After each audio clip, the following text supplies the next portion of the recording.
어머님, 아들 낳았어요. 진짜 엄청 건강하게요. 며느리의 목소리는 떨리지 않았습니다. 오히려 당당하고 밝았죠. 분만실 유리창 너머로 바라본 아기는 분홍색 담요에 곱게 쌓여 있었습니다. 간호사가 안아 나오자 며느리는 눈물도 없이 아기를 받아들었고 그 모습을 본 시어머니 윤경자 씨는 기뻐해야 할 순간에 오히려 속이 메스꺼웠습니다. 이상하네 얘가 이렇게 뻔뻔하게 웃을 수 있었던가? 아들은 오지 않았습니다. 해외 출장 중이라더니 출산일은 미리 알고 있었을 텐데 어쩐 일인지 연락도 없었습니다. 더 기묘한 건 따로 있었죠. 며느리의 병실 한켠엔 낯선 남자 양복 상의가 걸려 있었습니다. 그리고 테이블 위에는 아기 아빠라고 적힌 출입증이 분명 며느리의 이름 옆에 다른 이름으로 적혀 있던 겁니다. 이게 뭐야 박재훈. 아들 이름은 박지훈인데 경자 씨는 머릿속에서 무언가 끔찍한 연결이 시작됐습니다. 불과 2년 전 아들이 무정자증이라는 진단을 받은 날, 그날 밤 술을 퍼붓고 들어와 자식은 못 갖는다고 울던 모습이 떠올랐습니다. 그런데 며느리는 임신을 했고 아기는 아들 얼굴을 전혀 닮지 않았습니다.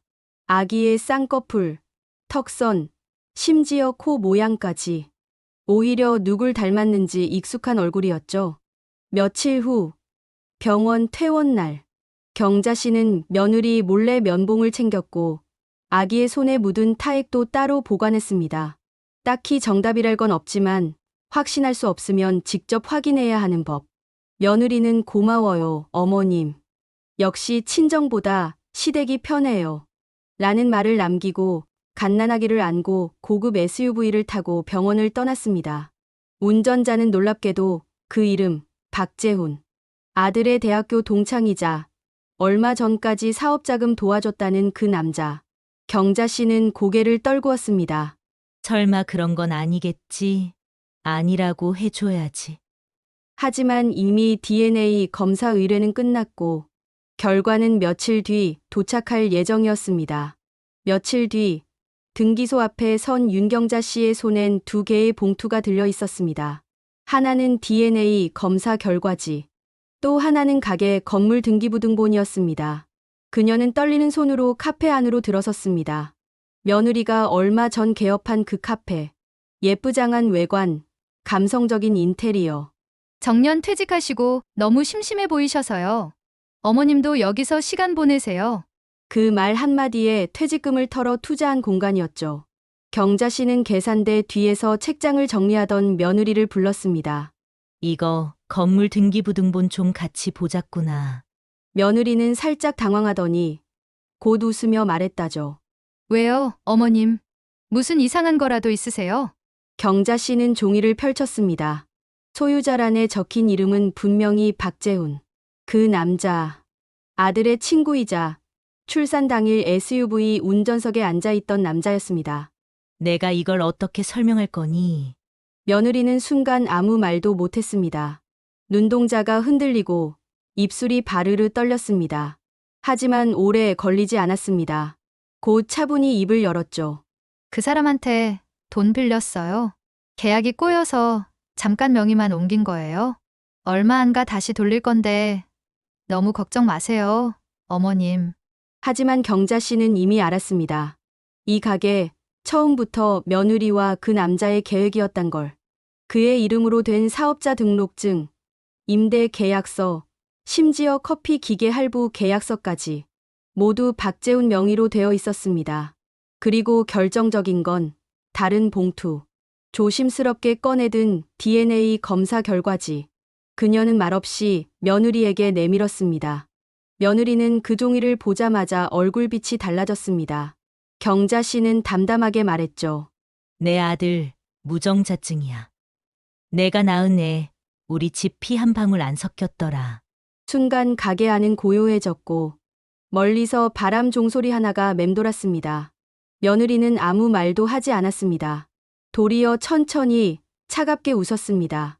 그걸 이제야 아셨어요? 어머님, 그의 어머님보다 날 더 엄마로 생각해요. 이젠 너무 늦으셨어요. 경자 씨는 순간 눈앞이 아찔해졌습니다. 그러나 오래 흔들리지 않았습니다. 이젠 나도 준비해야겠군. 그녀는 마음속으로 변호사 사무실의 전화번호를 떠올렸습니다. 경자 씨는 그날로 변호사 사무실을 찾았습니다. 친한 교회 권사님의 사위가 운영하는 곳이었죠. 모든 자료를 모으셔야 합니다. 통화 녹취, 계약서, 등기, DNA 다요. 젊은 변호사는 그렇게 단언했고 경자 씨는 이미 각오가 돼 있었습니다. 그러나 가장 힘들었던 건 남이 아닌 자신의 아들이었습니다. 그날 밤 집에 돌아온 아들에게 경자 씨는 조용히 물었습니다. 너 지민이 낳은 애 내 자식 아니란 거 알고 있었니?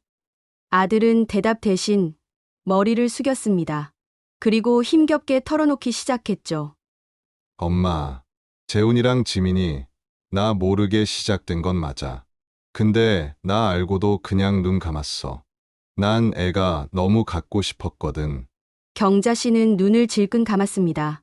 그동안 아들이 겪었던 고통은 누구보다 잘 알았지만 그 고통이 타인의 죄를 묵인할 핑계는 되지 못했죠. 그 애 나보다 더 날 걱정해줬어. 재훈이는 돈도 있고 능력도 있고 우린 그냥 현실을 받아들이기로 했던 거야. 그 애가 낳은 아이라도 난 괜찮다고 생각했어. 그래서 내 아버지 퇴직금까지 팔아넘긴 거냐? 경자 씨의 목소리는 떨렸습니다. 아들은 더 이상 변명하지 않았습니다. 지금이라도 뭘 해야 하겠니? 그 애 재훈이랑 이미 같이 살고 있어. 애도 걔 성 붙여서 키우려고 해. 그 말에 경자 씨는 자리에 주저앉았습니다.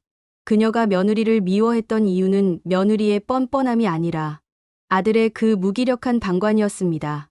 그 순간 경자 씨는 결심했습니다. 자식을 위해서가 아니라 손자를 위해서라도 이제는 싸워야 할 때라고. 며칠 뒤 그녀는 며느리와 아들의 주소지로 등기소장을 발송했습니다. 위자료 청구 소송, 친권 회복 소송, 건물 명예 이전 소송. 세 건의 고소장이 각자에게 날아가게 되는 순간이었죠. 그녀는 기도했습니다. 하느님, 나 이제 어리석은 엄마 아닌 현명한 할머니가 될게요. 세탁물 바구니가 놓인 복도. 엘리베이터는 10층에서 멈췄고 윤경자 씨는 문 앞에 섰습니다. 주소를 여러 번 확인하고도 믿기지 않는 마음이 들었지만 그 집 벨을 누르지 않으면 아무것도 변하지 않을 거란 걸 알고 있었습니다. 띵동. 문이 열리기까지 10초가 10분처럼 길었습니다. 드디어 문이 열렸고 며느리가 머리를 질끈 묶은 채 수면 바지 차림으로 나왔습니다. 어머님, 여기까지 무슨 일로? 경자 씨는 웃지도 않았고 인사도 하지 않았습니다. 대신 집 안을 들여다보았습니다.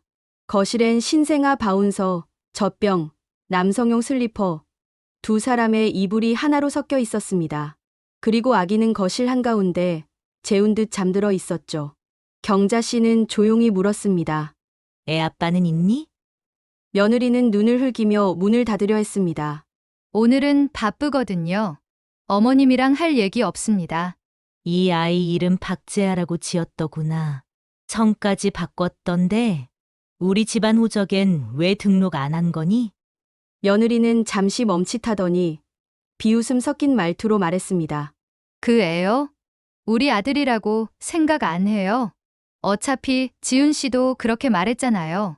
자식은 중요하지 않다고요. 그냥 저랑 재훈이 사이에서 더 나은 삶을 살 수 있을 거라 믿어요.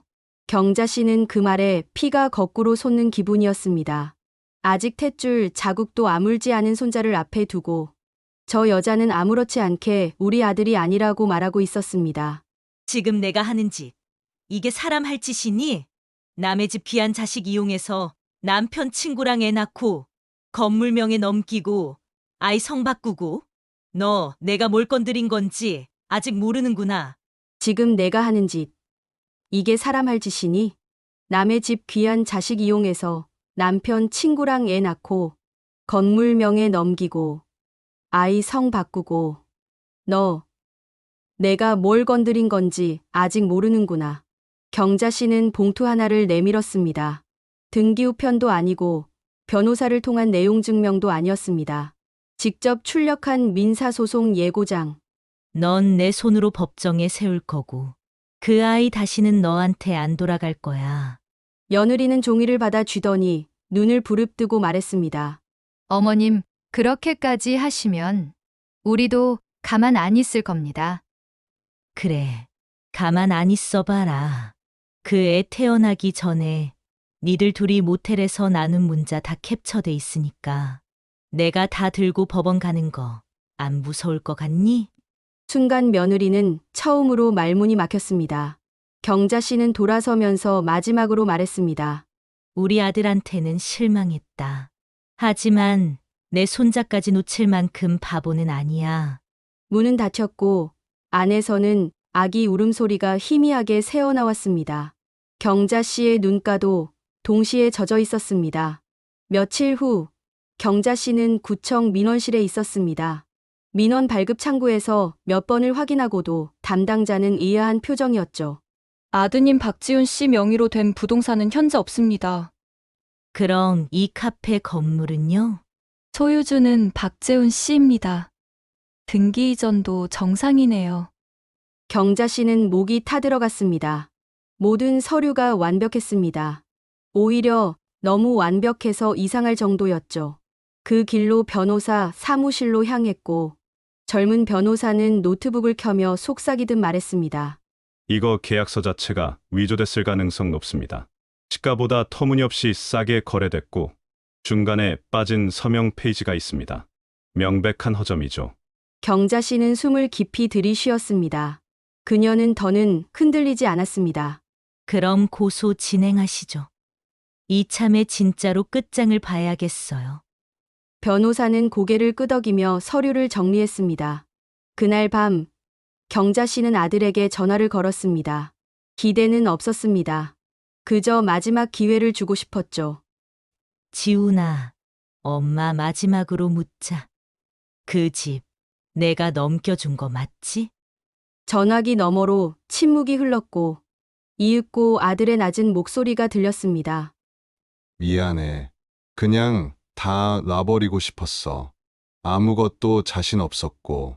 그럼 그 애는 네 자식은 아니더라도 네가 같이 지내내야 걔한테도 책임이 없다고 생각하니? 지금도 가끔 생각나. 근데 이젠 늦었어. 그래, 늦었지. 그러니까 네 몫은 여기서 끝이야. 전화를 끄는 경자 씨는 눈도 깜빡이지 않았습니다. 그녀는 아들을 포기하는 대신 손자를 지키기로 마음을 굳혔습니다. 며칠 뒤 경자 씨는 며느리와 박재훈이 다니던 세무사무소를 찾아갔습니다. 그곳에서 나온 회계사에게 조용히 한 장의 서류를 내밀었습니다. 이거 진짜예요? 이 사람이 제 아들보다 벌이가 없다고 써 있던데요. 회계사는 말없이 고개를 끄덕였고 경자 씨는 미소를 지었습니다. 그럼 이제 판 뒤집을 수 있겠네요. 그녀는 돌아서며 중얼거렸습니다. 아무리 짜고 쳐도 장부는 못 속여. 서울가정법원 307호. 윤경자 씨는 검은색 외투에 단정한 머리로 법정에 앉아 있었습니다. 그녀의 손에는 DNA 결과지와 가짜 계약서 복사본, 그리고 회계 자료가 가지런히 정리돼 있었습니다. 맞은편엔 며느리 지민과 박재훈이 앉아 있었죠. 지민은 악이 없는 빈 유모차를 두고 앉아 재판장이 들어오자 고개를 숙였습니다. 그러나 눈가엔 한 톨의 반성도 보이지 않았습니다. 재판이 시작되자 지민 측 변호인은 곧장 주장했습니다. 의뢰인 박지민은 박지훈 씨와의 혼인 생활이 이미 파탄 상태였고 재훈 씨와의 관계는 혼인 관계 종료 이후 시작됐습니다. 아이 또한 친권 양육권 모두 지민 씨가 맡는 것이 정서상 더 안정적이라 판단됩니다. 거짓이었습니다. 지훈과 지민은 아이 출산 1주 전까지도 부부로 함께 살고 있었고 재훈과의 동거는 이미 출산 전부터 이어졌습니다. 재판장이 경자 씨 측의 발언을 요청했습니다. 경자 씨는 자리에서 천천히 일어섰습니다. 존경하는 재판장님, 제 아들은 무정자증입니다. 하지만 지민은 아이를 가졌고 태어난 아이는 박지훈과 유전학적으로 무관합니다. 그녀는 DNA 검사지를 제출했습니다. 그리고 이어 카페 건물 관련 계약서와 등기부 사본, 심지어 재훈의 회계상 소득 조작 정황이 담긴 세무보고서까지 꺼냈습니다. 박재훈 씨는 소득이 없다고 하셨지만 불과 2달 전 고급 외제차를 리스 계약했고 매달 1,000만 원 이상의 매출이 입금되고 있었습니다. 순간 법정이 술렁였습니다. 재판장은 멈칫하더니 지민 측 변호사에게 정중히 물었습니다. 계약서 원본 지금 제출 가능합니까? 변호사는 잠시 말이 막혔고 재훈은 손가락을 꼼지락대며 시선을 피했습니다. 본인 진술과 다른 자산 흐름이 확인되면 사문서 위조 및 허위 진술로 형사 고발도 가능한 사안입니다. 그 순간 지민의 표정이 일그러졌습니다. 박재훈의 손을 뿌리치며 조용히 중얼거렸죠. 이제 어쩌자는 거야? 이러자고 했던 거야? 경자 씨는 자리에 앉으며 속삭였습니다. 한 번 무너지면 그 안에서 또 박살난다. 재판은 2번째 기일에 접어들었습니다. 이날 법정은 꽤 붐볐습니다. 카페 운영 문제로 소문이 퍼졌는지 방청석엔 지민의 친정 쪽 사람들과 동네 교회 권사 몇몇도 앉아 있었습니다. 윤경자 씨는 조용히 고개를 떨군 채 한 장의 종이를 손에 꼭 쥐고 있었습니다. 증인 신청서, 그리고 오늘 그 증인이 나타나는 날이었습니다. 재판장이 입을 열었습니다. 원고 측, 추가 증인 출석 요청이 있습니까? 변호사는 고개를 끄덕였고 문이 열리며 젊은 남자 하나가 법정 안으로 걸어 들어왔습니다. 바로 박지훈의 군대 후임이자 대학 동기였던 송민섭, 한때 재훈과도 친했던 남자였고 지훈과 지민의 결혼식 사회까지 봤던 인물이었습니다. 증인, 본 소송 당사자들과 어떤 관계입니까? 박지훈은 제 친구였습니다. 박재훈은 5년 전부터 알고 있었고요. 지민 씨와는 결혼 전부터 몇 번 봤습니다. 지민 씨와 박재훈 씨의 관계에 대해 알고 계신 게 있습니까? 그는 잠시 망설였습니다. 그러다 꺼내든 건 오래된 스마트폰, 그리고 스피커를 켠 채 녹음 파일을 재생했습니다.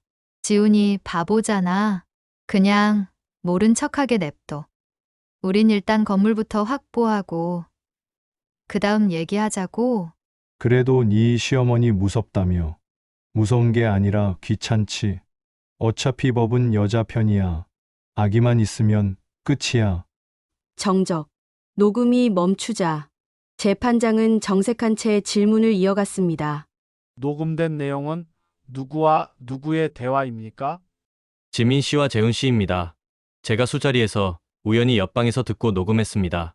그때 전 제 친구인 지훈이한테 말할까 고민했어요. 하지만 지훈이 그땐 이미 다 알고 있었던 것 같습니다. 지민은 고개를 푹 숙였고 박재훈은 얼굴이 시뻘개진 채 변호사에게 뭔가 속삭였습니다. 재판장은 판결 연기를 선언하며 한마디 덧붙였습니다.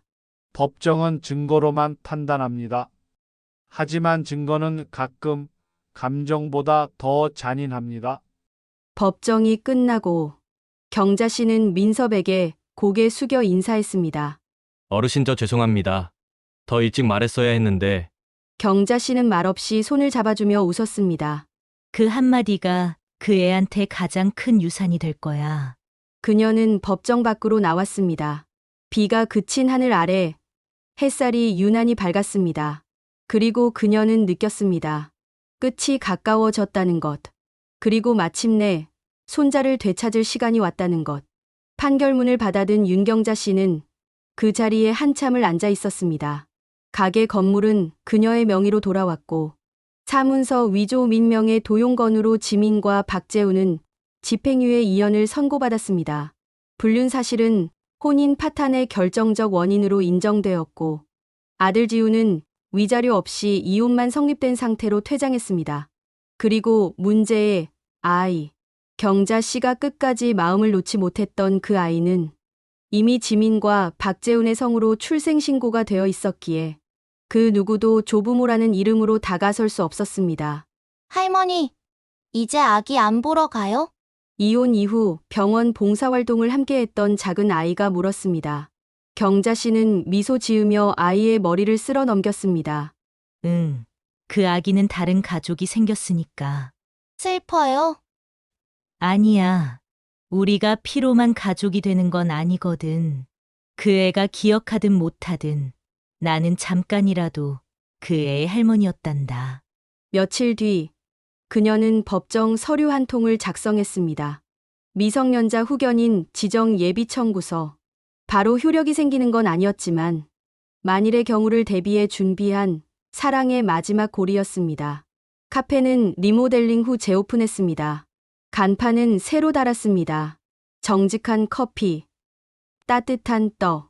주말이면 지역 노인들과 아이들이 모이고 한켠에는 아이 장난감도 놓았습니다. 그녀는 자신이 잃은 것도 많았지만 결국 지켜낸 것도 있다는 걸 매일 느끼며 살아갔습니다. 그날 방송국에서 연락이 왔습니다. 사기 피해자 인터뷰 요청이었고 그녀는 처음엔 망설였지만 이내 마이크 앞에 섰습니다. 저는 제 아들이 아닐지라도 제 손자가 아닐지라도 그 아이가 잘 자라길 바랐습니다. 사람은요, 가끔 가족에게 제일 깊게 배신당하더라고요. 그래도 그 배신을 어떻게 마주하느냐에 따라 그 사람 인생이 달라지는 거겠죠. 카메라가 꺼진 뒤 스태프 하나가 물었습니다. 진짜로 미워하지 않으세요? 그녀는 단호하게 말했습니다. 미워했죠? 그러니까 다 뺏었죠. 그 뒤엔 미워할 시간도 없더라고요. 그리고 고개를 돌려 창밖을 봤습니다. 멀리서 유모차를 끌고 지나가는 지민이 보였습니다. 그 옆엔 박재훈이 있었고 아이는 작게 웃고 있었죠. 그녀는 아무 말도 하지 않았습니다. 그저 조용히 눈을 감고 카페 안으로 들어갔습니다. 그곳엔 그녀가 다시 만든 진짜 가족들이 기다리고 있었습니다. 피는 섞이지 않았지만 그 아이를 품은 건 그녀의 가슴이었습니다. 가족이라는 이름, 그 안엔 사랑도 있었고 배신도 있었고 그보다 더 깊은 용서와 결단도 있었습니다. 가게는 되찾았고 진실도 밝혔지만 그녀가 진짜로 되찾은 건 스스로를 지킨 자존심이었습니다. 당신은 어떤 가족을 지키고 계십니까? 늦깎이 극장이었습니다.